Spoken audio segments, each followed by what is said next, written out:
Madame, Monsieur, merci de nous rejoindre sur Ecclesia TV pour suivre votre magazine littéraire à l'encre de la plume qui reçoit aujourd'hui le révérend Père Jacques Kwasi Atindan.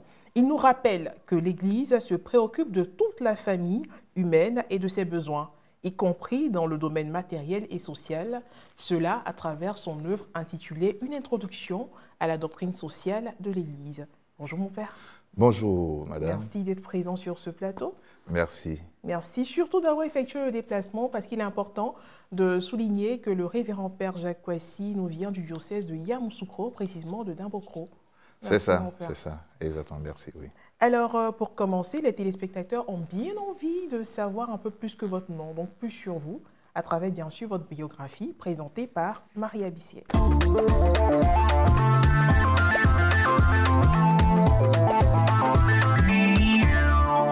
Du diocèse de Yamoussoukro en Côte d'Ivoire, le révérend Père Jacques Kwasi Atindan est un prêtre ivoirien ordonné le 4 mai 2003, titulaire de 2 baccalauréats, dont l'un en série littéraire en 1993 et un autre en théologie en 2002.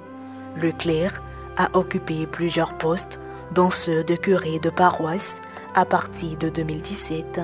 En 2008, il crée le Fonds communautaire d'épargne et de crédit, une microfinance catholique dont le siège est à Yamoussoukro. En 2017, il obtient un doctorat en théologie morale, option morale sociale, éthique de l'économie et de la finance à l'Académie Saint-Alphonse de Liguori à Rome en Italie. Depuis 2023, le Père Kwasi Atindan est curé de la paroisse Saint-Pierre et Saint-Paul de Dimbokro et le premier vice-président du conseil presbytéral du diocèse de Yamoussoukro. Il est aussi professeur missionnaire de théologie morale fondamentale, de doctrine sociale de l'Église et de bioéthique au Grand Séminaire Notre-Dame de Guessio à Gagnois et au Studium de théologie du monastère bénédictin Sainte-Marie de Boaké en Côte d'Ivoire.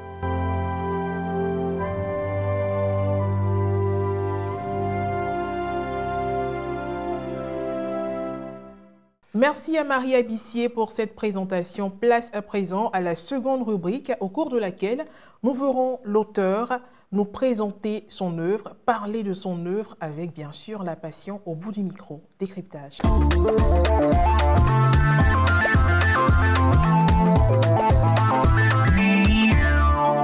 Merci cher Père Jacques Kwasi, merci pour ce livre qui nous manquait. Vous avez dû l'écrire d'un trait. Assis sous une icône du Saint-Esprit. Vous paraphrasez quelqu'un. Certainement que vous faites l'idée. Exactement. Il s'agit de Monseigneur Alexis Touably-Hulot, que nous saluons respectueusement. Oui. Mon père, qu'est-ce qui vous a donc motivé à écrire ce livre et à le faire éditer? Tout d'abord, je voudrais dire merci à toute l'équipe d'Ecclesia TV pour l'opportunité. Et je bénis le Seigneur pour tout ce que vous faites ici et je lui demande de continuer de vous guider, de vous soutenir. Amen.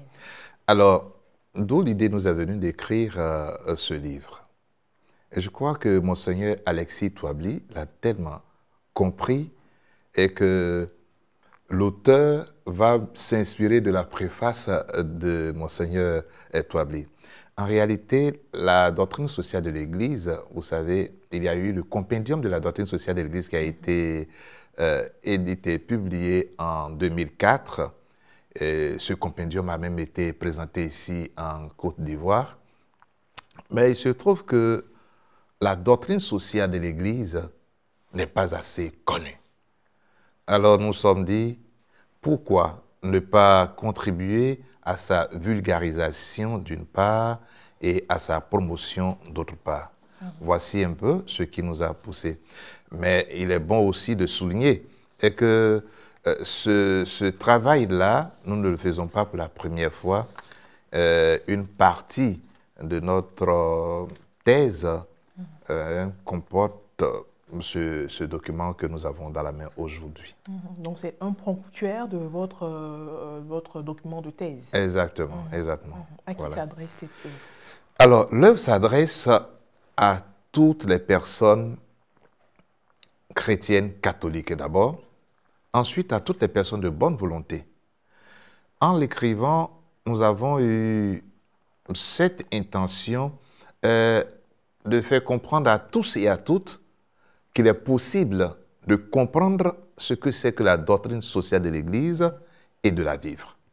Parce que très souvent, lorsqu'on entend certaines expressions en Église, les gens n'osent pas s'approcher. Doctrine sociale de l'Église, ça fait un peu peur, non? Alors, nous nous sommes dit, il faut essayer de faire comprendre cela à tous, à toutes. On n'a pas besoin d'être forcément chrétien ou chrétien catholique même pour pouvoir aborder ce livre, pour y entrer et découvrir les richesses qui y sont. Plusieurs personnes vous connaissent comme pasteur et enseignant, parce que vous êtes formateur et tout ça. Mais depuis quand abordez-vous la casquette, on va dire, d'écrivain?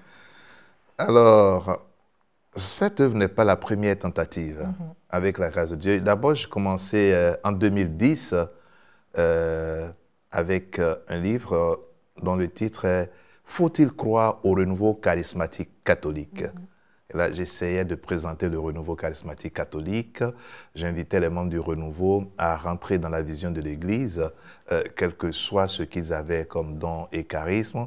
Et j'invitais aussi la hiérarchie de l'Église à accueillir les membres du renouveau dans cette spiritualité qui leur sied.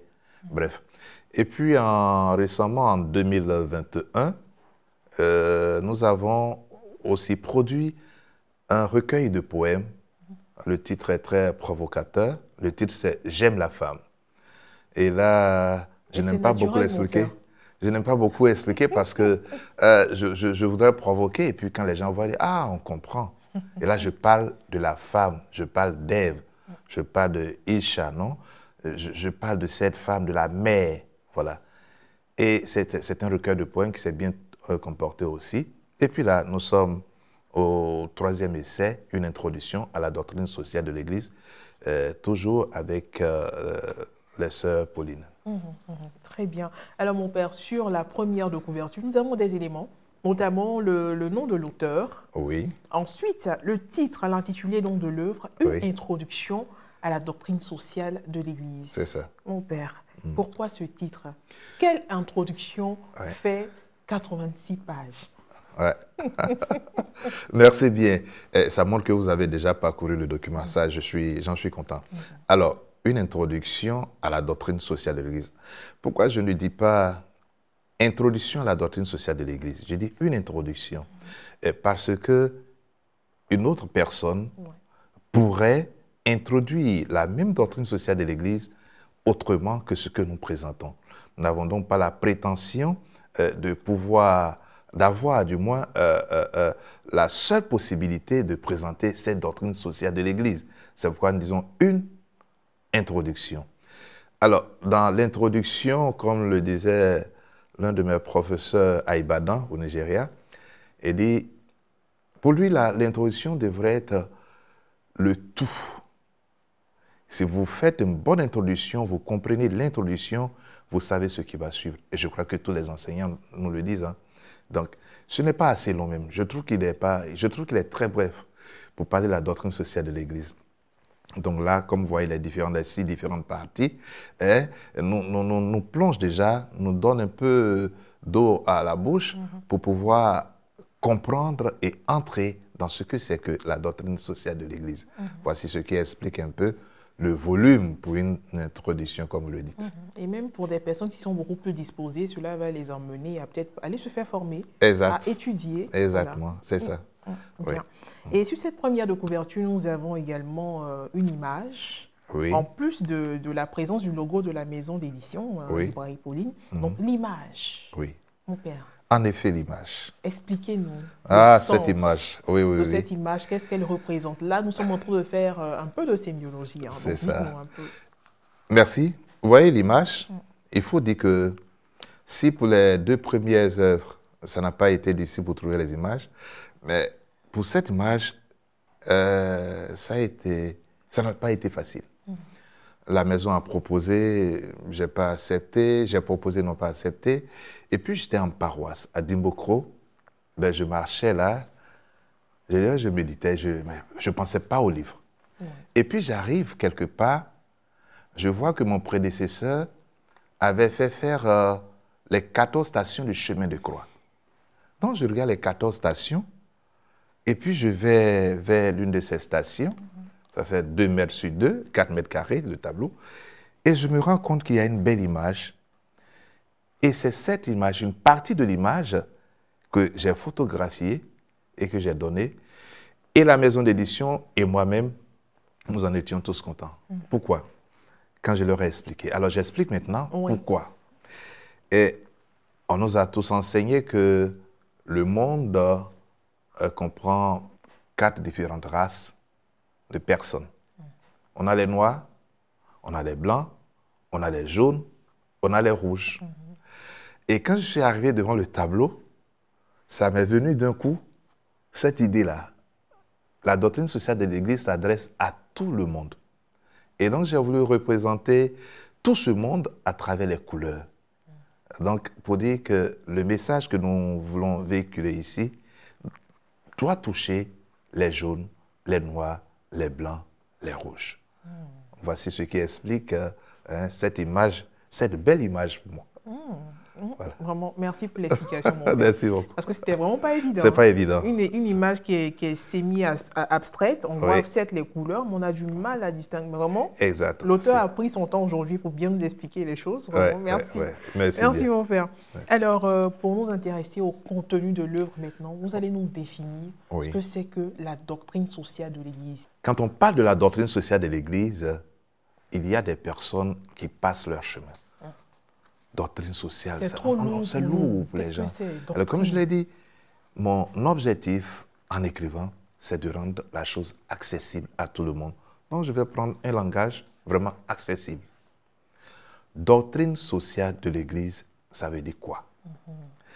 Il faut d'abord faire une petite distinction entre pensée sociale de l'Église et doctrine sociale de l'Église. La pensée sociale de l'Église, c'est, comme le nom l'indique, une pensée émise par Misséno, par Père Jacques Kouassi Atindan, par le Père Bertrand, mais vraiment bien soutenue. C'est une pensée sur le social. Ce n'est pas encore une doctrine. Un théologien même peut produire un document sur le social. Un théologien catholique, j'entends dire. Ce n'est pas encore la doctrine sociale de l'Église. On est dans l'ordre de la pensée ici. Mais lorsque la pensée va arriver au stade d'enseignement stable, c'est-à-dire un enseignement qui provient, n'est-ce pas, du magistère de l'Église, c'est-à-dire de l'enseignement soutenu, définitif de l'Église, donné par des évêques, donné par le pape. À partir de là, on va parler de doctrine sociale de l'Église. D'ailleurs, on peut employer les deux termes concomitamment. On peut parler de doctrine sociale de l'Église ou d'enseignement social de l'Église. Ça veut dire que, à partir de cet instant, ce qui est dit là, on ne va pas changer cela. Ça devient comme une norme, une règle, voilà, un principe. Tout chrétien catholique est invité à agir en fonction de ce test-là. D'où doctrine sociale de l'Église ou enseignement social de l'Église. Voilà, donc, je une pense. Doctrine émane forcément d'une convention, certainement? Une doctrine, pas forcément une convention. Mais je vais dire, il faut d'abord accoucher de la pensée. La pensée est analysée.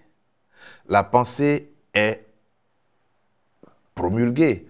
La pensée est propulsée dans le monde catholique et aussi proposée aux non-chrétiens, aux personnes de bonne volonté. Mais dès lors que c'est le magistère qui propose cela, dès lors que cette pensée est présentée comme voie à suivre par l'Église et pour que le monde se sente bien, à partir de cet instant-là, on parle de l'enseignement social ou de la doctrine sociale de l'Église. Voilà. Mais pas nécessairement une convention, parce qu'une convention devra impliquer des partis qui s'asseyent et qui discutent de la chose. Mais tout à l'heure, nous parlerons des sources et nous verrons, nous Très bien. comprendrons comme mieux. Oui. Très bien. Merci. Alors, mon père, pourquoi l'Église se prononce-t-elle sur des sujets sociaux? Vraiment, ça, c'est une Très bien. question qui revient souvent. Oui. Mais qu'est-ce que l'Église vient chercher dans telle situation qui est dans la société, tout ça? Donnez-nous une réponse claire aujourd'hui. L'Église fonctionne ou agit ou est en mission parce que Christ l'a envoyé en mission. Et la mission de l'Église se passe où? Sur cette terre, donc dans la société. L'Église ne peut pas ne pas se prononcer sur les faits de la société. Voilà, simplement. Donc, l'Église n'est pas extraterrestre. L'Église est l'Église est sur la terre. L'Église est concernée par ce qui se fait sur cette terre. Dès lors, il appartient, je dirais, c'est un devoir, c'est une obligation pour l'Église de se prononcer sur les faits qui se déroulent dans la société. Mais attention, en se prononçant, l'Église sait que son rôle premier n'est pas d'analyser les faits de société pour proposer des solutions politiques, des solutions économiques. Ce n'est pas ça le rôle de l'Église. C'est le salut des âmes. Mais ces âmes vivent sur la terre. Et donc l'Église attire l'attention. D'ailleurs, la doctrine sociale de l'Église propose quoi? Qu'il appartient aux chrétiens, un, d'observer, de voir, d'observer. 2, de dénoncer. 3, de proposer. Vous voyez? Ben, pour pouvoir, il faut être dans la société. Et pour dénoncer, il faut savoir discerner. Et pour proposer, il faut être cultivé, il faut savoir ce qui est bien. C'est ce que l'Église fait. Très bien. Quels sont les fondements anthropologiques de la doctrine sociale de l'Église? Alors, on va faire simple. Fondement anthropologique. Là, vous me demandez, l'homme a quoi à voir dans cette affaire de doctrine sociale de l'Église? Pourquoi on peut dire qu'à la base, la doctrine sociale de l'Église concerne l'entité humaine, concerne l'être humain? Je reviens sur ce que je viens de souligner tout à l'heure. C'est un message. L'Église est en mission et l'Église doit porter un message. Et le message, il est porté par des hommes, pour des hommes. Dès lors, le message de l'Église ne peut s'inspirer de l'enseignement que l'Église a reçu du Christ, basé sur les évangiles, ou sur l'Évangile simplement. Donc cet évangile-là, qui est reçu par l'Église, est communiqué aux hommes. Mais qui fait qu'on reçoit? C'est le Fils de Dieu, l'homme, Dieu, vraiment homme, vraiment Dieu. Et quand il rentre dans la société, il s'adresse aux êtres humains. Le fond, donc, du message est d'ordre qui vient de Dieu, s'adresse aux hommes. Voici brièvement le fond anthropologique de la doctrine sociale de l'Église. Alors, à la page 37 de l'œuvre, nous lisons « Les sources de la doctrine sociale sont donc la Sainte Écriture, l'enseignement des pères de l'Église et des grands théologiens de l'Église et le magistère lui-même. » Mon père, en général, lorsqu'une chose est méconnue, lorsqu'elle est présentée aux chrétiens, tout de suite son réflexe, c'est de se référer, d'établir un lien avec la Bible. Alors dites-nous, quelles sont donc les sources bibliques de la doctrine sociale? D'accord. Alors, là, votre question me permet de parler même des sources et des sources bibliques. Parce qu'il ne faut pas seulement se limiter aux sources bibliques. Disons ici que la doctrine sociale de l'Église a deux principales sources, la foi et la raison. D'accord? La foi, c'est la révélation. La foi, c'est Dieu qui se révèle à l'homme. Quand Dieu se révèle à l'homme, il y a un contenu dans cette révélation. Donc, le contenu de la révélation le salut de l'homme, l'homme qui est sauvé en espérance, reçoit quelque chose. Et ça, c'est l'œuvre de Dieu. Ce n'est pas l'homme qui va à la recherche de Dieu d'abord. C'est Dieu qui cherche sa créature et qui se présente à sa créature et la créature accepte, accueille Dieu. Donc, le premier fond ou la première source de cette doctrine-là, c'est la révélation. Et qui dit révélation? Dit la parole de Dieu.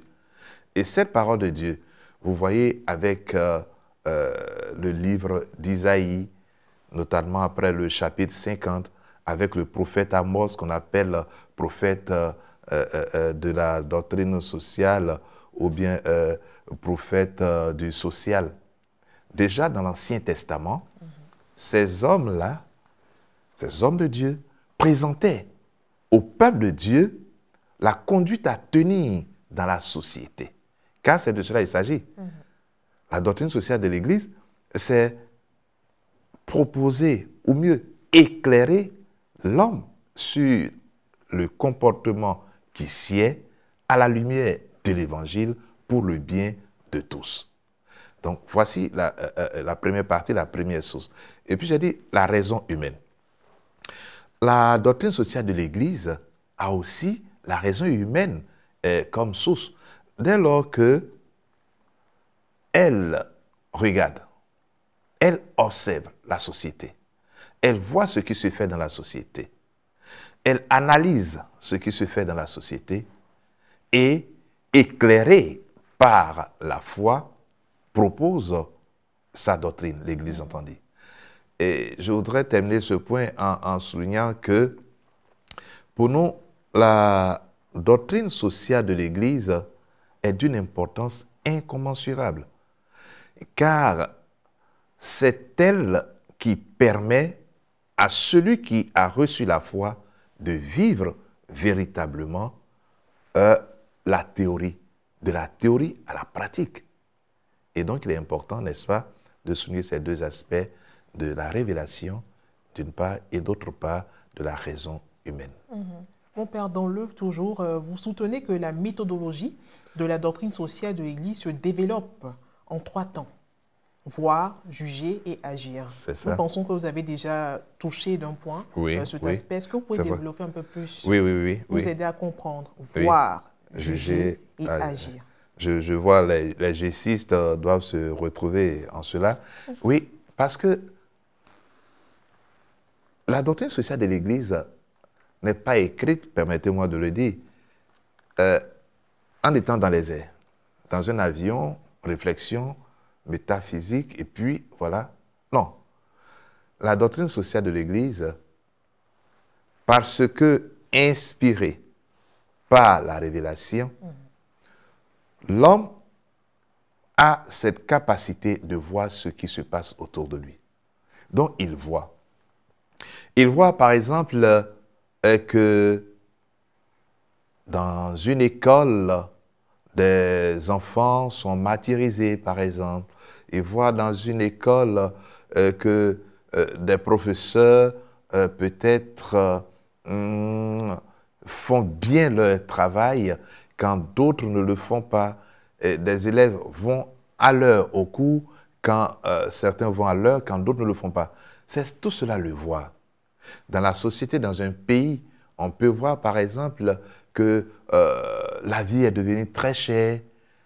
Tout cela, l'Église a le devoir de voir. L'Église voit. Donc c'est voir. L'autre étape, c'est le juger. Nous sommes dans le social ici. Dans le social, l'Église, à travers sa doctrine sociale, va apporter un jugement. Mais pourquoi cela se passe-t-il comme cela? Mais est-ce qu'on ne peut pas faire quelque chose? Que pouvons-nous faire? Nous sommes tous dans le social. L'Église, vous savez, en Côte d'Ivoire et dans plusieurs pays, il y a des écoles catholiques.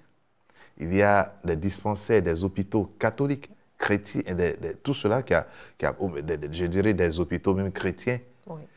Alors, pourquoi on est arrivé à cela? C'est parce que nous avons vu et nous avons jugé et puis agi.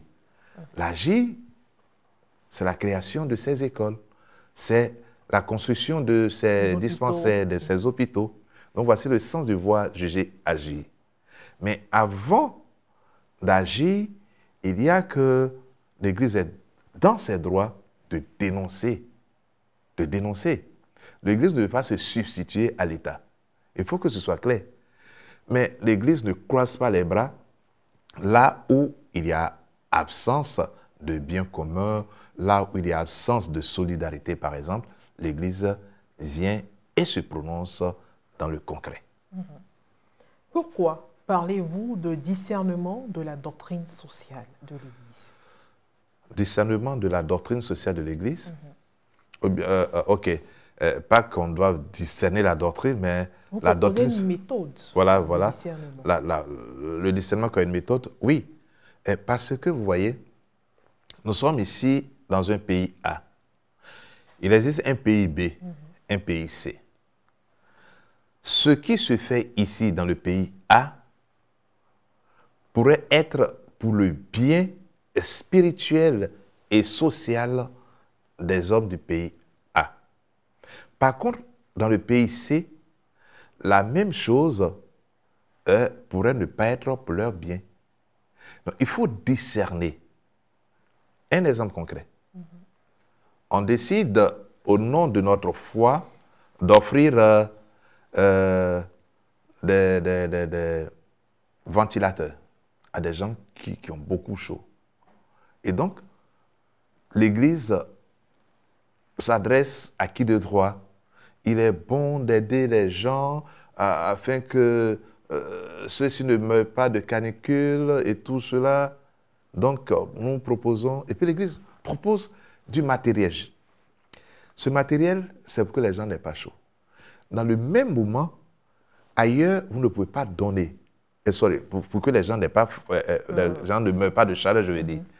Donc, on leur donne des ventilateurs. Mais ailleurs, vous ne pouvez pas proposer des climatiseurs ou bien des ventilateurs sous prétexte qu'il faut donner la même chose à tout le monde. Peut-être que là-bas, c'est du chauffage. Donc, c'est ce discernement-là. J'ai donné cet exemple pour qu'on comprenne. Mais il y a plus que ça. Il faut discerner pour voir à tel endroit qu'est-ce qu'il faut. C'est de là que vient le discernement, pour ne pas mettre tout le monde dans le même sac, pour dire c'est comme cela, tout le monde doit faire comme cela.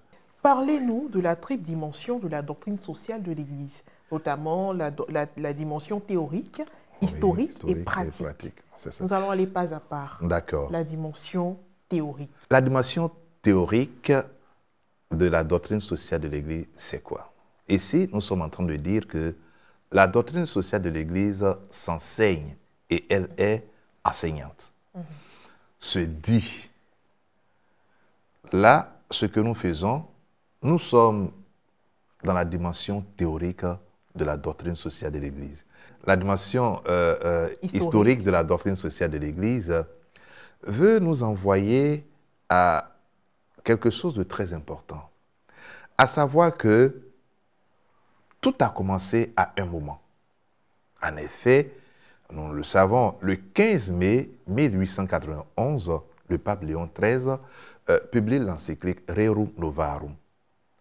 Mais avant même la publication de cette encyclique-là, il y avait des faits sociaux dans la vie de l'Église. Il existe des faits sociaux.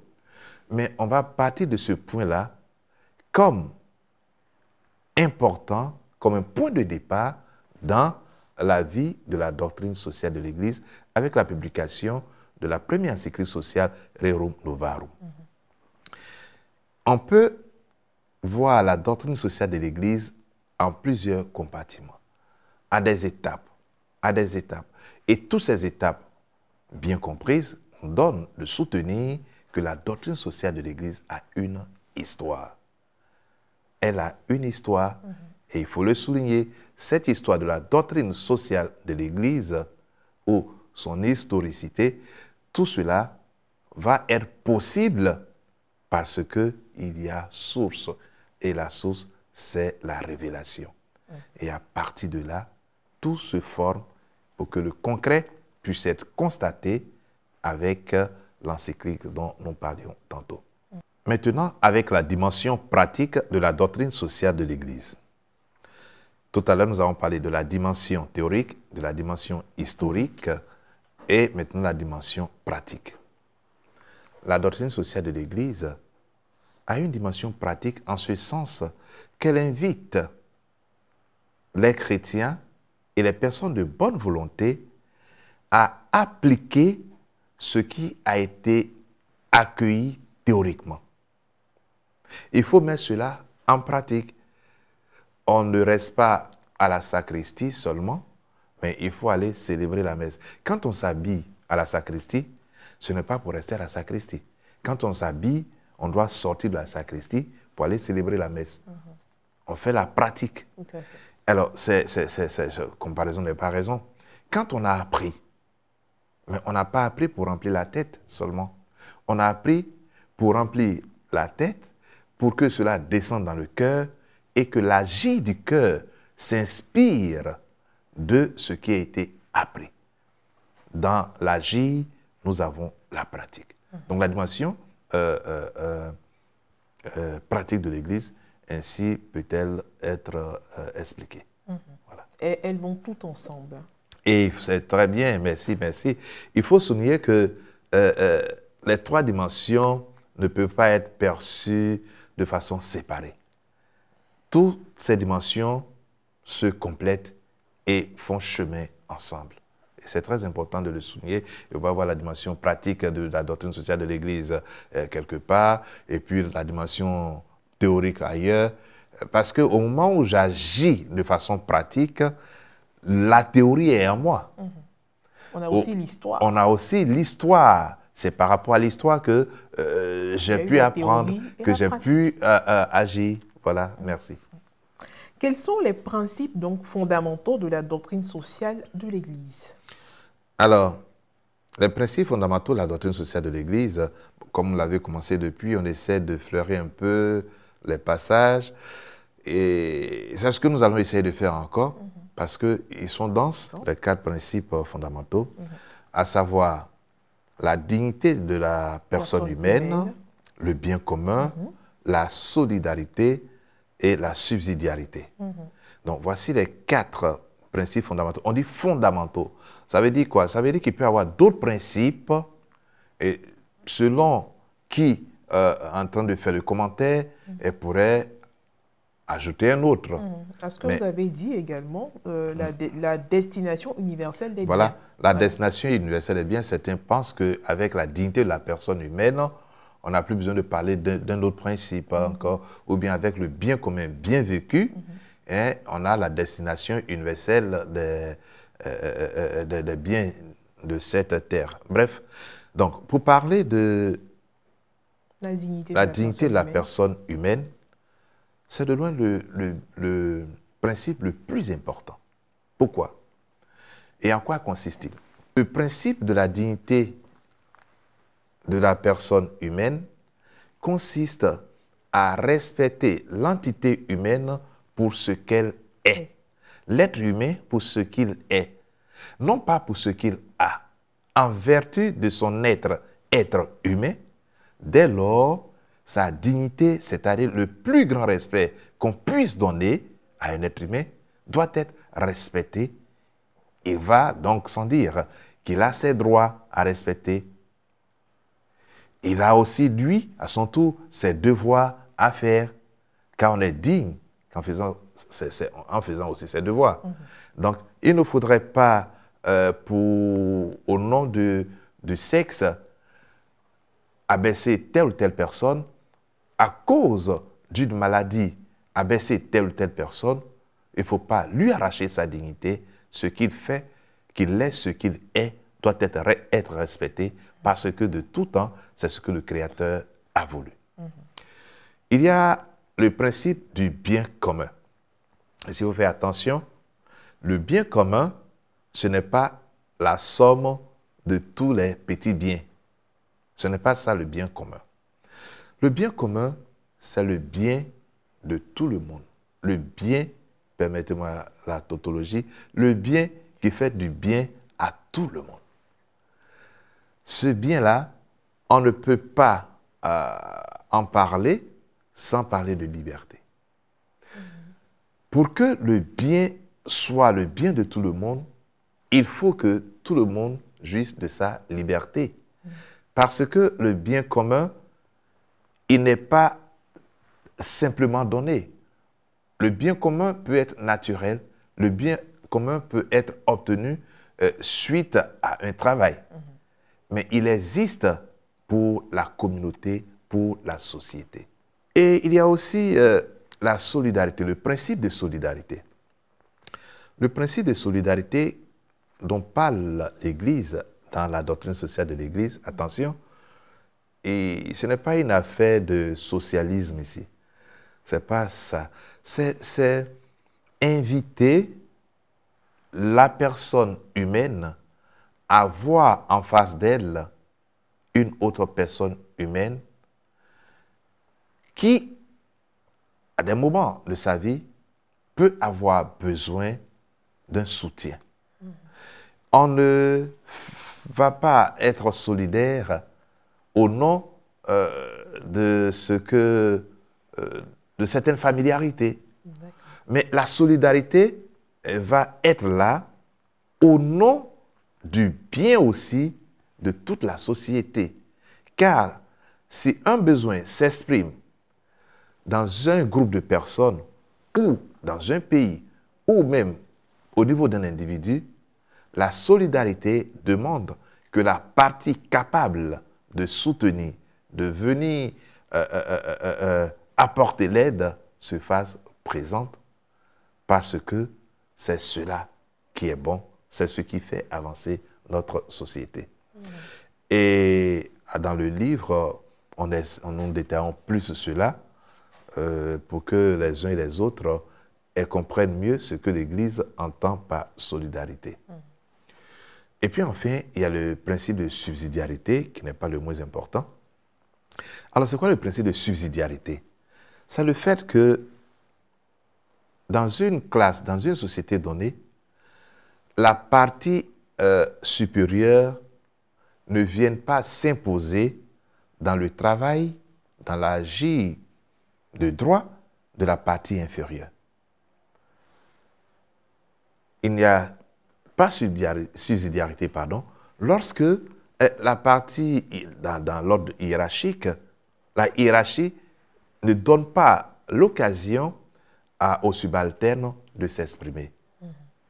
Simplement dit, c'est quoi? Quand vous êtes le plus grand, sachez qu'il y a le plus petit et laissez le plus petit faire son travail. Même si vous maîtrisez ce qu'il fait, c'est à lui qu'on a confié le travail. Laissez le plus petit faire son travail. Vous, le plus petit, vous n'êtes pas le plus grand dans cette hiérarchie. Laissez le plus grand faire, laisse le plus grand faire son travail. Voici de façon simple exprimer ce que c'est que la subsidiarité. Chacun doit être à sa place pour que nous puissions avancer. Mon père, quel est le but principal de la doctrine sociale de l'Église? Alors, c'est intéressant et... On pourra aller par exemple à la page 74. Oui, moi je voudrais, avec votre permission, lire un passage ici, très bien, très intéressant. Et donc, je me permets de le lire pour mieux comprendre ce que l'Église veut à travers la doctrine sociale de l'Église. Nous lisons ici, la page 74, la doctrine sociale ou enseignement social de l'Église a pour but principalement de communiquer un savoir non seulement théorique, mais aussi pratique et capable d'orienter l'action pastorale pour le plus grand bien de la personne humaine dans sa dignité essentiellement. Vous voyez que la doctrine sociale de l'Église, ce n'est pas ce n'est pas un parti politique. L'Église n'est pas un parti politique. Donc, quand nous parlons de doctrine sociale de l'Église, qu'on ne voit pas l'Église qui est en train de proposer des méthodes politiques. Non, ce n'est pas cela. C'est pourquoi nous disons, nous touchons d'abord à la pastorale. L'agir de la doctrine sociale de l'Église va d'abord vers la pastorale. C'est de là que tout va éclore, ça va exploser et toucher n'est-ce pas, toutes les ramifications de notre société. Et comme l'avons lu tout à l'heure, le but principal, c'est de communiquer un savoir non seulement théorique, mais pratique. Donc, la doctrine sociale dont nous parlons, nous sommes là pour communiquer un savoir théorique, c'est-à-dire comprendre comment le vivre ensemble est possible. Comprendre n'est pas suffisant, mais un savoir pratique. Comment est-ce que dans la société, les hommes et les femmes sont invités à agir dans le sens du bien de tous, dans la promotion du bien commun, dans la promotion de la dignité de la personne humaine. Voici le but que veut atteindre la doctrine sociale de l'Église. Et quelque chose de plus intéressant encore, vous parlez de critères de jugement. Exact. Et toujours à la même page, 74, vous écrivez, cette doctrine offre aussi, outre les principes permanents de réflexion, des critères de jugement sur les situations, les structures, les institutions qui organisent la vie économique, sociale, politique, culturelle, technologique et sur les systèmes sociaux eux-mêmes. Donc c'est pour dire que c'est un tout. Ça englobe un certain nombre de choses qui concernent l'être humain. L'être humain, la vie en société. Et c'est pourquoi nous disons qu'il faut donc connaître. Vous voyez, l'aspect théorique de la doctrine sociale de l'Église est très important. Cet aspect est très important parce qu'il faut savoir, il faut connaître. Et tout à l'heure, peut-être que je devance une question, mais vous voyez qu'on parle de la culture, on parle de l'économie, on parle de la politique. Il y a certes les principes fondamentaux que nous avons cités, mais il y a des critères de jugement. Et il faut connaître donc la société, il faut connaître les éléments qui font bouger, qui font vivre la société. On ne peut pas aller à l'école de la doctrine sociale de l'Église et passer loin de la politique. On ne peut pas aller à l'école de la doctrine sociale de l'Église et ignorer la culture, l'économie, les finances. C'est cela qui fait vivre. Donc, les critères de jugement vont encore une fois s'inspirer des principes fondamentaux, vont s'inspirer de la parole de Dieu, vont s'inspirer de la réalité de la société, et c'est à partir de là que le jugement, le bon, peut être fait.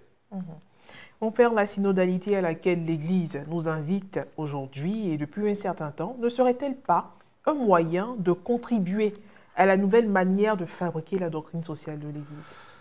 Alors,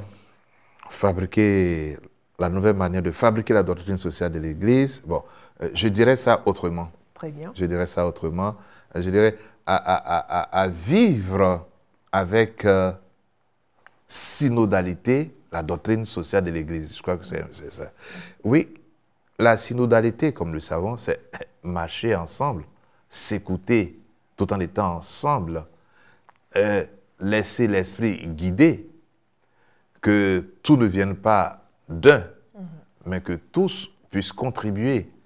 Dans ce sens, une bonne compréhension de la doctrine sociale de l'Église peut nous aider à bien vivre en société, peut nous aider à vivre la synodalité, parce que la doctrine sociale de l'Église, bien comprise, veut dire promotion de la dignité de la personne humaine, veut dire promotion du bien commun, veut dire promotion de la solidarité, veut dire enfin promotion de la subsidiarité. Or, le marché ensemble ne demande que ça, ne demande que cette subsidiarité, complément, aller ensemble pour, n'est-ce pas, produire ce qu'il faut pour mieux vivre dans la société. Dans ce sens, je partage votre avis tel que je viens de reformuler. Mon père, en clair, la doctrine sociale de l'Église est-elle une sorte de politique ou d'idéologie? Politique, nous ne sommes pas si sûrs parce que vous l'avez dit tout à l'heure, la doctrine sociale de l'Église n'est pas la politique, mais si c'est idéologique, comment est-ce que la doctrine sociale de l'Église est-elle une idéologie? Très bien. Non, pas très bien parce que c'est une idéologie. Parce que cette question nous permet d'expliquer, n'est-ce pas, certaines choses. Je l'ai dit tantôt, on ne peut pas vivre ou accueillir ou être étudiant de la doctrine sociale de l'Église et puis négliger la politique, l'économie, les finances, la culture, bref, ne citer que cela. Attention, la doctrine sociale de l'Église n'est pas un recueil d'éléments politiques ou économiques ou que sais-je encore, proposés par l'Église. Ce n'est pas cela. Mais c'est le vivre de la foi transcrit en tenant compte des réalités de la société, en tenant compte de notre foi. Et proposer à l'entité humaine, à la personne humaine, pour qu'elle puisse mieux se diriger dans cette société nôtre. Donc la doctrine sociale de l'Église, ce n'est pas de la politique, même si il y a des commentaires sur la politique, même si il y a l'observation de la politique, comme l'avons dit tout à l'heure, au nom de la théorie, on regarde, on étudie, oui, mais attention, ce n'est pas former des gens pour être des politiciens. Une idéologie, alors là, pas du tout. La doctrine sociale de l'Église ne saurait être une idéologie, nous l'avons déjà défini, c'est l'enseignement qui a un caractère définitif de l'Église, proposé d'abord aux chrétiens pour que ceux-ci, dans la société, sachent marcher. Je suis le chemin, la vérité, la vie, nous dit Jésus-Christ. Donc, emprunter ce chemin de Jésus-Christ nous oblige à savoir ce que Jésus veut pour notre société. Donc, la doctrine sociale de l'Église ne saurait être une idéologie. C'est la pensée devenue enseignement, devenue pratique pour le bien des hommes et des femmes. Bien, mon père, nous avons aujourd'hui cette œuvre entre les mains, oui. Une œuvre très riche. Oui. Nous sommes tentés de savoir quelle serait la suite. Nous avons eu une introduction à la doctrine sociale de l'Église. Est-ce qu'on aura un développement à la doctrine sociale de l'Église comme prochaine œuvre? Pour nous dire, parlez-nous donc des projets. Qu'est-ce que vous envisagez après cette sortie? Alors, merci Miceno. Effectivement, c'est une introduction à la doctrine sociale de l'Église que vous avez dans les mains. Il y a, avec la grâce de Dieu, et très très prochainement, deux œuvres qui ont sorti au même moment. On parlera de la politique en lien avec la doctrine sociale de l'Église. On parlera de l'économie et de la finance en lien avec la doctrine sociale de l'Église. Ceci est une introduction. Donc nous avons dit ce dont parle la doctrine sociale de l'Église, ce que propose la doctrine sociale de l'Église, et dans les faits maintenant, nous allons nous attaquer à des sujets avec plus de détails, par exemple, doctrine sociale de l'Église et politique. Doctrine sociale de l'Église face à l'économie et la finance, ou bien économie réelle et doctrine sociale de l'Église, culture et doctrine sociale de l'Église, parce que nous croyons que tout ce que dit la doctrine sociale de l'Église doit être su et appliqué par les chrétiens tout au moins. Très bien. Merci infiniment, Père Jacques Kwasi Atindan, pour, on va dire, ce cadeau que vous nous offrez, pour cette boussole qui aidera certainement les consciences à s'éveiller et surtout aussi à vivre à la lumière de l'Évangile.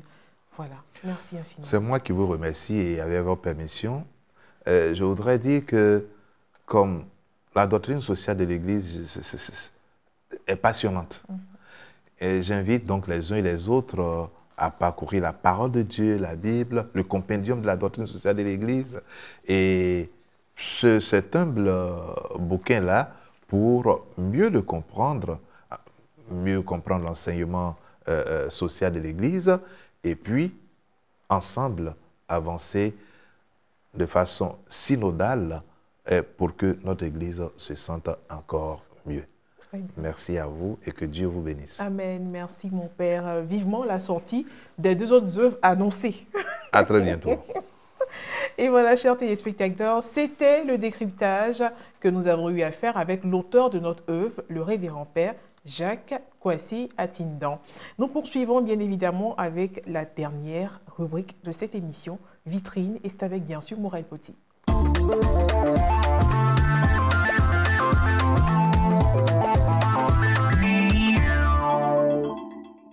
Amoureux du livre et de la lecture, bonjour. Les œuvres que nous vous avons dénichées aujourd'hui témoignent de la diversité des thèmes d'écriture en Côte d'Ivoire.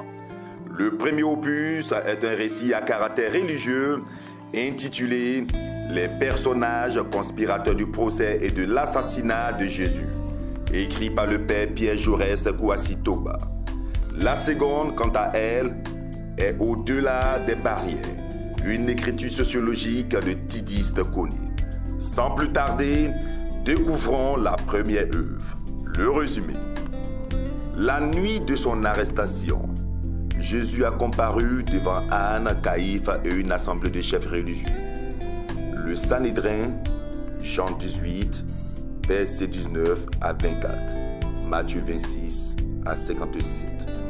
Ensuite, il fut envoyé devant Pilate, le gouverneur romain, Jean 18 à 23, puis envoyé à Hérode, Luc 23 à 7, et ramené à Pilate, Luc 23, 11 à 12, qu'il a condamné à mort. Le procès devant les autorités romaines a commencé devant Pilate, Jean 18 à 23, après que Jésus ait été battu. Les accusations portées contre lui étaient très différentes de celles du procès religieux. Il fut accusé d'inciter le peuple à l'émeute, d'interdire au peuple de payer leurs impôts et de revendiquer la royauté. Pilate, n'ayant trouvé aucune raison de le mettre à mort, l'a envoyé à Hérode, Luc 23 à 7. Hérode l'a ridiculisé. Mais, pour éviter de devoir assumer la responsabilité politique, il l'a envoyé à Pilate, Luc 23, 11 à 12. Au cours de ce dernier procès, Pilate a essayé d'apaiser l'animosité des Juifs en le faisant flageller. La flagellation romaine était un châtiment terrible qui pouvait aller jusqu'à 39 coups de fouet. Puis, faisant une dernière tentative pour tenter de le relâcher, Pilate a proposé de crucifier Barabbas et de libérer Jésus. Mais en vain, la foule a demandé que Barabbas soit relâché et Jésus crucifié. Pilate a accédé à cette demande et leur a remis. Le procès de Jésus est un exemple ultime d'une parodie de justice.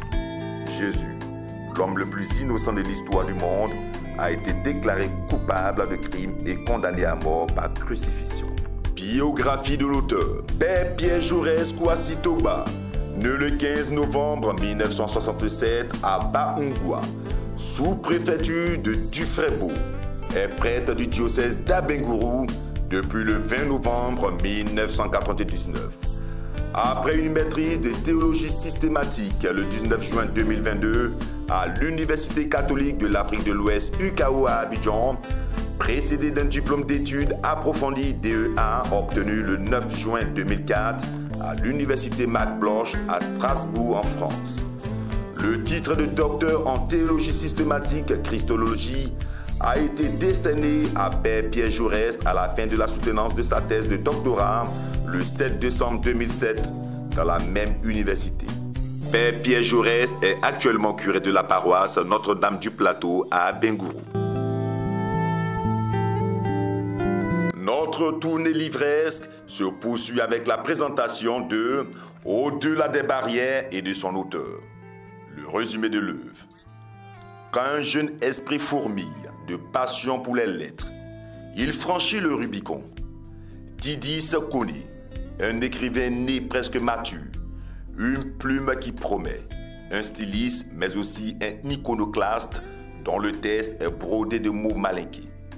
L'auteur de ce bouquet de récits, Au-delà des barrières, trop sérieux, s'approprie des genres et des codes littéraires pour sortir de son identité africaine étriquée, pour exposer les problèmes contemporains comme la place de la femme dans la société africaine, la nécessité de l'école, la cohésion sociale, les scissions. Cela donne un texte réaliste et audacieux, à mi-chemin entre documents sociologiques et récits de réussite et d'échecs. Voici une œuvre, un miroir de nos turpitudes et catalogue de nos succès au bout de l'effort. Maintenant, la biographie de l'auteur. Tidis Kone est né en 1983.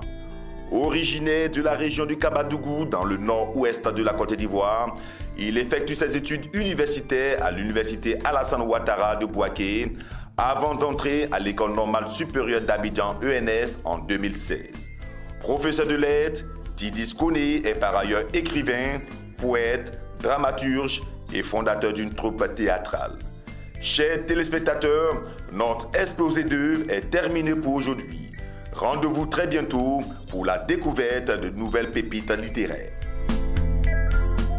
Et voilà, c'était Morel Poti qui nous proposait des découvertes littéraires encore. Merci infiniment d'avoir pris plaisir à suivre cette émission. Nous le savons, nous étions en compagnie du révérend père Jacques Kwasi Atindan, auteur de l'œuvre intitulée « Une introduction à la doctrine sociale de l'Église ». Il a dit, ce n'est qu'une introduction, il y aura d'autres œuvres encore pour nous enseigner, pour nous instruire. Alors, restez sur Ecclesia TV, c'est sûr qu'on aura ce privilège-là de pouvoir présenter ces œuvres. Et voilà, c'est la fin de cette émission que nous avons pris plaisir à présenter. Nous avons été honorés de recevoir un tel invité. Merci à toute l'équipe de production qui a permis la réalisation de cette émission. Merci à vous de nous avoir suivis et que Dieu nous garde. À très bientôt pour un autre numéro de À l'encre de la plume.